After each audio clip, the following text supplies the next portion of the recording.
Hello, Leah dear. And in physics today, I think I scared them all to death, but we kind of looked at our canvas and I went through welcome, told me about me, blah, blah. That took a while and talked about that AP test. But anyway, then we clicked on one of these links. I think we actually clicked here just so I could show them how it opens up the page and you can actually use this table of contents. Or you can just close that and go back, but it opens up a second tab up there. So you can go back to your Canvas at any time and either just go back previous or look at the module itself.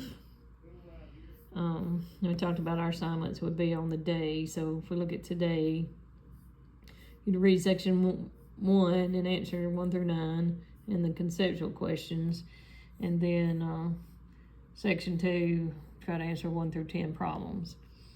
And I showed them how the answers to the odd problems were in there. We go back to modules. I'm kind of talking fast, but you can pause this. If you go back to modules and look down, because mine has more, but if yours at the bottom under those appendices, there's actually one that has the answer key, so it actually has all the odd numbered answers here anyway on those problems. So if you go back, let's see, we were in chapter 1 here. So we just, we looked at 1.1, and I just kind of talked briefly about the difference in laws and stuff. It's right here, like the law and a theory and a model. Of course, you use them, and these are kind of big words, but the model, of course, like the solar system, you can't make a life-size solar system model, so one can model is just representing something that's too difficult to do. Theories are usually, of course, they're gonna say theories are kind of like laws, but we know they're not. A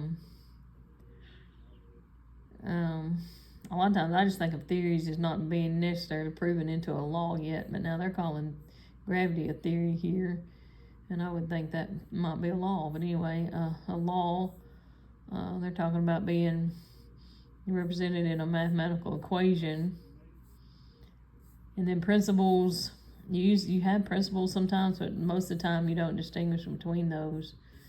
So this was just kind of, just kind of getting used to the terminology that's used. And then we looked at, of course, changing units, and some of them act like they've never done that before in their life. And hopefully you have done that. Oops, what is it doing? Okay, so I guess that's actually in 1.2. So go back over here and click on 1.2. And of course, our homework tonight's kind of on metric systems, units. We got standard units, we got metric units. And hopefully you've used metric units, which I'm sure you have in some of your classes, and kilograms and the prefixes. So here's a table of the prefixes for the metric. We're used to centimeter, millimeter. But now, and you might have heard of nano something before, but these are getting smaller and smaller and smaller. Pico is to the -12. Going back this way, we usually think of kilometers, and then we know things in gigahertz and terabytes and stuff like that. So these are big numbers here. Anyway. This is what's important for tonight's homework for those problems, is converting things. So if you want to change something to a different unit, you multiply it by its unit conversion, which is the same as multiplying by 1, making sure the unit that you want to change to is on top and the one you want to go from is on the bottom. So there's 1,000 meters in 1 kilometer, so you multiply that by this conversion factor to change it. Here's a table that you'll need for problem number 10 anyway. Right here, the distance from the Earth, where is it? Earth to the sun, 10 to the 11th. Anyway, we actually went through this problem in class today, so you can look at it. You don't have to remember the speed equation, but you may have seen it before, distance over time. And so you just plug in those numbers and you get 0.5, but it's in kilometers per minute, and we want it to be kilometers per hour.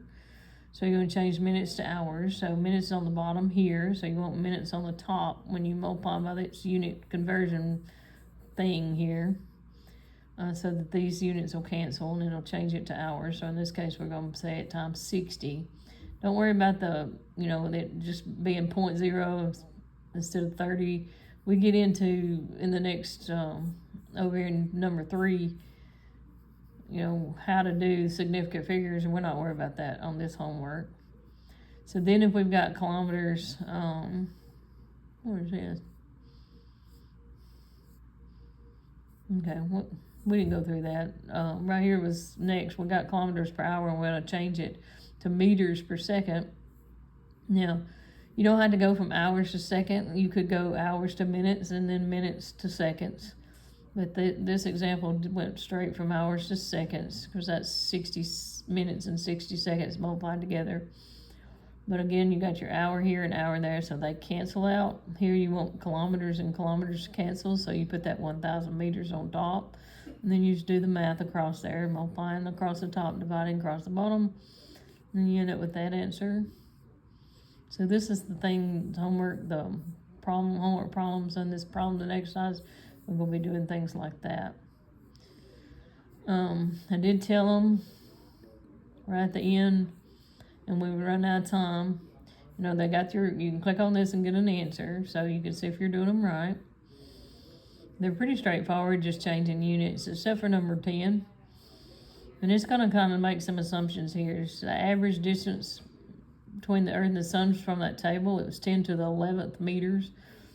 But we want to see the average speed of the Earth in its orbit in kilometers per second. So I showed them on the board. On a piece of paper here. So they're just kind of making the assumption that the Earth goes around the Sun in a circle. If it goes around the Sun in a circle, and the distance between the Sun and the Earth is your radius of that circle. Whoops, I'm showing you. So here's your Sun, here's your Earth. So from the table, you get that distance to be 10 to the 11th. That's like 1 times 10 to the 11th meters. But this is the distance, so speed, which we write with a V, is equal to the distance over time. And we want to know the distance that the Earth goes around the Sun. So this is actually a circle. And if you remember, the circumference of the circle is 2 pi r.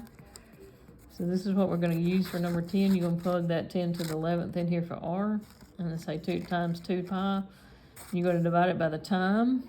And we're talking about Earth going around the Sun in a year, so it's 365 days. And actually, technically, it's 365 and a fourth days.